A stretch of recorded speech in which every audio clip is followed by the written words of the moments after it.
परमेश्वर के वचन को पढ़ेंगे। मरकुस 4 उसकी 35 से लेके 41 आयत और मरकुस 5 उसकी 1 से लेके 43 आयत। अब छत डल गई तो आवाज क्या प्रॉब्लम तो नहीं है पीछे?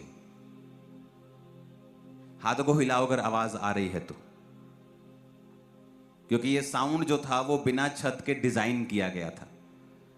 तो छत डालने का प्रोग्राम बाद में बना, तो अब इसकी नई प्रोग्रामिंग हो जाएगी तो 1-2 हफ्तों के अंदर अंदर।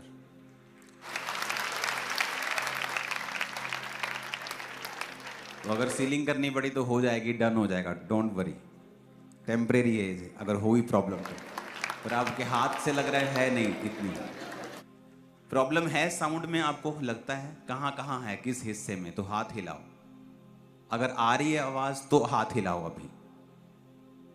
ठीक है, तारीफ करो खुदा में, सही है।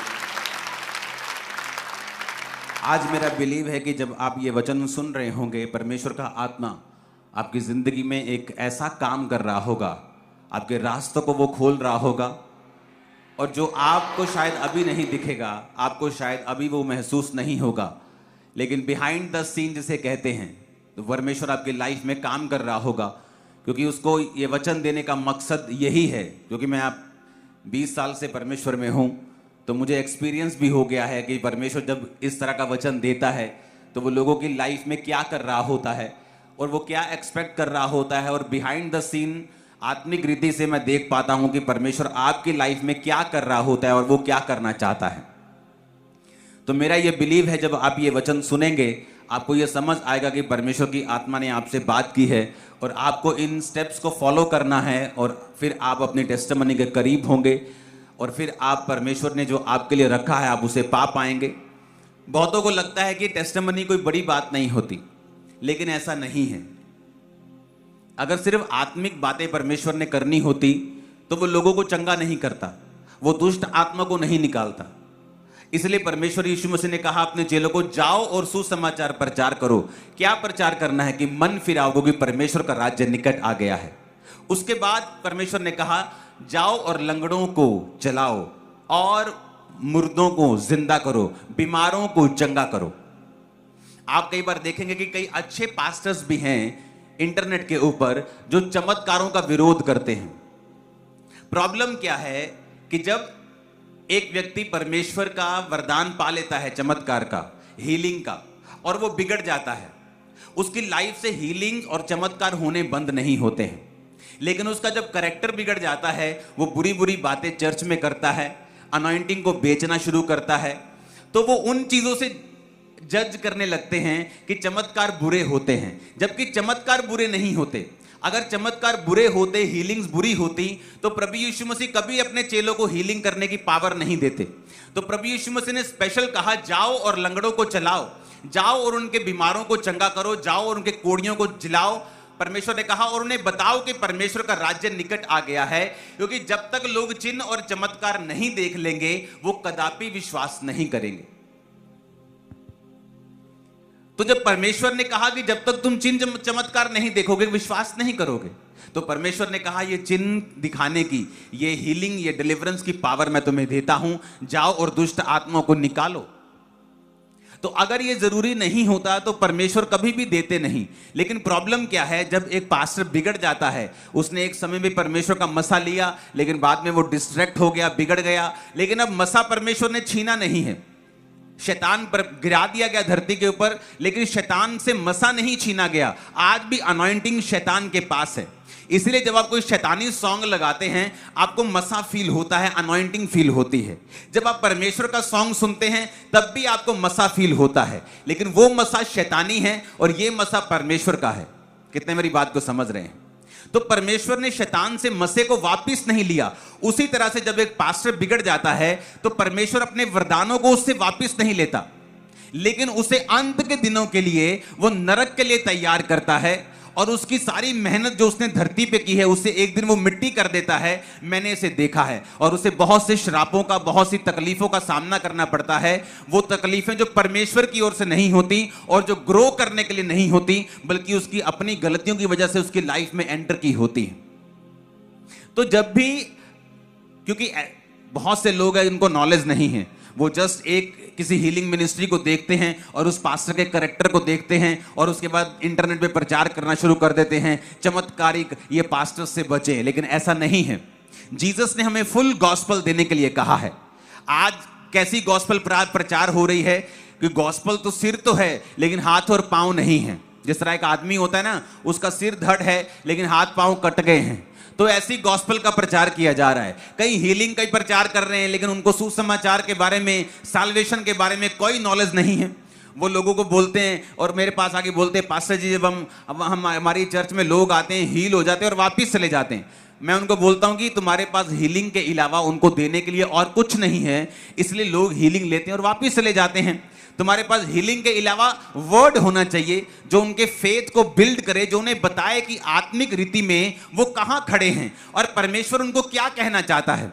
लोग जो बाइबल में लिखा है वो तो घर बैठ के भी पढ़ते हैं, लेकिन उसको आत्मिक रीति के साथ और भेदों के साथ और वचन आत्मा से भी डायरेक्ट लेके और उस पोजीशन को समझ के जो आत्मिक रूप में आपकी है उस तरह से प्रीच करना जरूरी है ताकि लोग विश्वास पे खड़े रहें। अगर आपके पास हीलिंग के अलावा और कुछ देने के लिए नहीं है तो लोग चले जाएंगे। मैंने कहा खामरा में हीलिंग होती सबको पता है, लंगड़े चलते अंधे देखते सबको पता है, कैंसर जा रहे सबको पता है, लेकिन वहां प्रीच होता है ये भी सबको पता है। वो विश्वास पे खड़े हैं ये भी सबको पता है। अगर कोई चंगा नहीं हुआ तो भी वो परमेश्वर में अड़ा और खड़ा हुआ है, क्योंकि उसको वचन दिया गया है कि एक ना एक दिन इस रीति के साथ परमेश्वर तेरा काम करेगा। तो आज जो सबसे जरूरी चीज है, अगर आपको एक मेगा चर्च, अगर आपको एक बेदारी, या आपको मेगा चर्च का शौक नहीं, अगर आपको बेदारी फैलाने का शौक है, आपको परमेश्वर का काम करने का शौक है, तो आपको फुल गॉस्पल देना पड़ेगा। आपको हाफ गॉस्पल से नहीं चलेगा। आपने प्रार्थना की और लोग चंगे नहीं हुए, इसका मतलब यह नहीं कि हीलिंग बुरी है और आप हीलिंग का विरोध करना शुरू कर दें। जिनके द्वारा परमेश्वर कर रहा है उनको अप्रिशिएट करें। हालेलुया। तो ये हमें बात समझनी बहुत जरूरी है कि परमेश्वर जो है वो हमें, उसने फुल गॉस्पल दी है। उसने ये नहीं कहा सिर्फ प्रचार करो, उसने ये भी नहीं कहा सिर्फ चंगा करो, उसने कहा जाओ और लोगों को बताओ कि मन फिराओ, कि अपने माइंड को चेंज करो, अपनी थिंकिंग को चेंज करो। मन फिराने का मतलब है अलग तरीके से सोचना। जैसे आप जब जाते हैं, आप किसी हिंदू को बोलते हैं, सिख को बोलते हैं कि आपको परमेश्वर को मानना है, मन फिराइए। क्यों? क्योंकि उनका मन क्या है, वो किस तरह से सोचते हैं कई लोग कि नहीं हम अपने धर्म को नहीं छोड़ेंगे, मैं हिंदू हूं, मैं सिख हूं, मैं क्रिश्चियन हूं, मैं ये हूं, मैं जैनी हूं, मैं ये हूं, हम अपने धर्म को नहीं छोड़ेंगे। लेकिन जीसस ने कहा मन फिराओ, यानी अलग तरीके से सोचना शुरू करो कि परमेश्वर तो कह रहा है कि मैं किसी नए धर्म को बनाने के लिए तो आया नहीं हूं, मैं तुम्हारा धर्म बदलने के लिए नहीं आया हूं। यीशु मसीह ने एक भी बार ईसाई धर्म के बारे में बात नहीं की है, जबकि परमेश्वर के वचन में जिसको कितने लेखकों ने पवित्र आत्मा की प्रेरणा के द्वारा लिखा है, कहीं भी ईसाई धर्म का पूरी बाइबल में जिक्र नहीं है। उसमें क्या जिक्र है कि परमेश्वर तुम्हें जिंदगी देना चाहता है, परमेश्वर तुम्हें आजाद करना चाहता है, तुम्हारे खालीपन को भरना चाहता है, तुम्हें चंगा करना चाहता है, तुम्हें संसार के कलेशों से आजाद करना चाहता है, तुम्हें अनंत जीवन देना चाहता है, यहां का भी वहां का भी। तुम्हें अपनी सोच को बदलने की जरूरत है, मन फिराने की जरूरत है। अब तुम्हें अलग तरीके के साथ सोचना होगा। हालेलुया। लोग बोलते हैं मैं चर्च में बपतिस्मा कैसे लूं? मैंने तो जी एक जगह का नाम लिया हुआ है। क्यों मिला नाम आपको? ताकि आप परमेश्वर को जान सकें। आपने नाम लिया ताकि आप परमेश्वर के पास जा सकें। और जब आपके सामने परमेश्वर साक्षात रूप में खड़ा होता है बाइबल के रूप में कि मैं परमेश्वर, यीशु मसीह ने कहा मैं परमेश्वर हूं, मैं मार्ग जीवन सच्चाई हूं, मेरे बिना कोई पिता के पास नहीं जा सकता है, मैं अल्फा और ओमेगा हूं, मैं आदि और अंत हूं। सब तो वो कह रहा है। तो जो कुछ तुमने लिया था, अब तुम परमेश्वर के सामने पहुंच गए हो। ये तो वो बात हो गई कि 9वीं पास करने के बाद बंदा बोले कि नहीं जी मुझे टीचर से बहुत प्यार है, मैं 10वीं में नहीं जाना चाहता, मुझे 10वीं में नहीं जाना, मुझे टीचर से बहुत प्यार है। जब आपको सच्चे परमेश्वर के बारे में मालूम हो गया, जब आप सच्चे परमेश्वर ने अपना आप पे जाहिर कर दिया, अब आगे बढ़े। जब आप बपतिस्मा लेते हैं, कोई आपको शब्द नहीं देता, मैं आपको शब्द नहीं देता कि यार आप ये 2 शब्द बोला करें। बपतिस्मा लेने के बाद पवित्र आत्मा आपको डायरेक्ट शब्द देता है, क्योंकि आप सबकी प्रॉब्लम अलग है, मेरी अलग है, आप सबका टारगेट अलग है, प्लान अलग है, मेरा अलग है। तो जो है ही अलग अलग है, एक ही गोली कैसे किसी पे काम करेगी? तो परमेश्वर हर एक को अलग अलग गोलियां देता है। वो गैर भाषा, वो नाम शब्द जो स्वर्गीय आता है आपके ऊपर, हर एक का अलग अलग है। मेरा अलग है, मेरे बच्चों का अलग है, मेरी वाइफ का अलग है, आपका अलग है, क्योंकि ये परमेश्वर की ओर से आया है, इंसान की ओर से नहीं आया। तो जब परमेश्वर की ओर से आया है तो क्यों नहीं हम अपने हाथों को खोलते? क्यों हम मूर्ख बने बैठे हैं? क्यों नहीं हाथों को खोलते और उसको जप्फी डाल लेते? हम उसको एम्ब्रेस करें, उसको रिजेक्ट ना करें, क्योंकि वही परमेश्वर आपके ऊपर अपना आप जाहिर कर रहा है। हालेलुया। जब आप फुल गॉस्पल सुनते हैं, पूरा सुसमाचार सुनते हैं, वहां पे मानसिक रूप की हीलिंग भी है, वहां से इमोशनल हीलिंग है, फिजिकल हीलिंग है, फाइनेंशियल फ्रीडम है, वहां पर स्वर्गीय जीवन है, शांति का जीवन है, बाद का जीवन है, अब का जीवन है, वो सब तरफ काम करता है। साल्वेशन सिर्फ शरीर की नहीं या आत्मा की नहीं है, वो फाइनेंस की भी है, वो देश की भी है, वो सब तरफ की है। जब वो परमेश्वर आपकी लाइफ में काम करता है, वो सब तरफ करता है।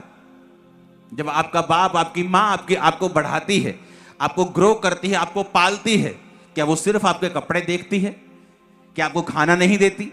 या सिर्फ आपको कपड़े और खाना देती है, आपका स्कूल नहीं देखती? वो भी वो देखती है।